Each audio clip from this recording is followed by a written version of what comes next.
Marilyn Monroe and Elvis Presley had the most glorious one-night stand of all time, according to an insider who claims he was once an assistant to the Jailhouse Rock crooner's manager. In a sensational unearthed story originally published in Radar Online, Byron Raphael made the claim that he'd picked Marilyn up and driven her to Elvis' hotel suite, where the pair immediately began kissing. However, he insisted that their first meeting didn't run nearly as smoothly when they cast eyes on each other back in 1960. Elvis had never seen Marilyn. Then, the two most explosive and legendary sex symbols of their era sized each other up in the street in front of a soundstage at 20th Century Fox, and came away unnerved. According to the story, Byron and his group of pals, who'd branded themselves the Memphis Mafia, urged a then-shy Elvis to ask the blonde bombshell out on a date.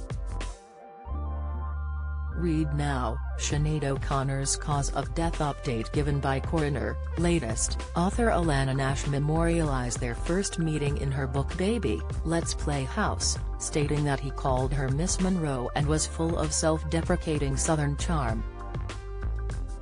However, Marilyn apparently became shy after realizing that curious eyes were watching them, and when he invited her to a party scheduled for the following evening, she refused.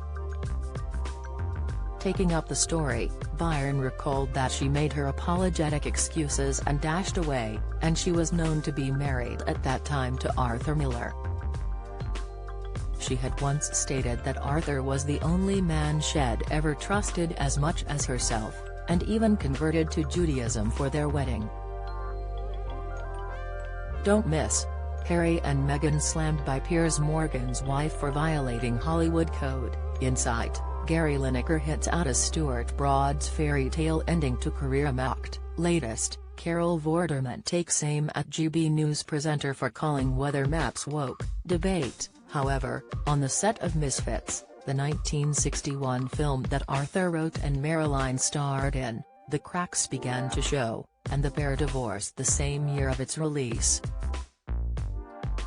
Meanwhile, Byron had thought that was the end of the brief interaction between Marilyn and Elvis, until one day the latter requested that he pick her up. He said, "Pick up Marilyn." I said, "Really?" I remember almost distinctly, and this is decades ago. I brought her to the Beverly Wilshire Hotel and we went upstairs to his room. When he saw her, they came together and, without saying a word, started kissing, he continued. At 34, Marilyn was almost a decade older than the Can't Help Falling in Love singer, but the age gap didn't deter either of them, as according to Byron, they hit the bedroom in a matter of 2 minutes. He says he dozed off for a while, only to awaken and see the pair emerge stark naked while he hid behind the bar. Byron was ultimately unsure whether Elvis called Marilyn a cab or whether she stayed the entire night with him, but he recalls an amusing anecdote relating to their time together.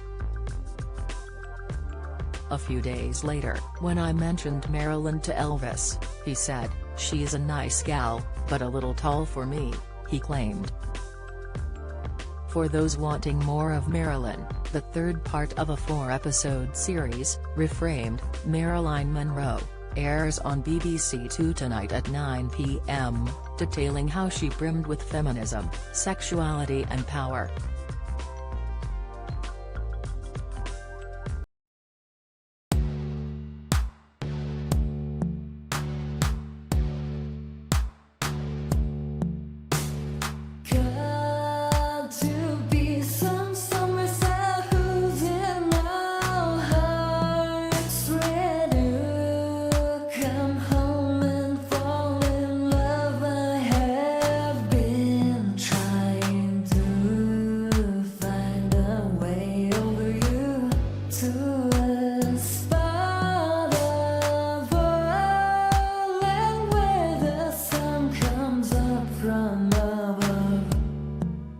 Melted.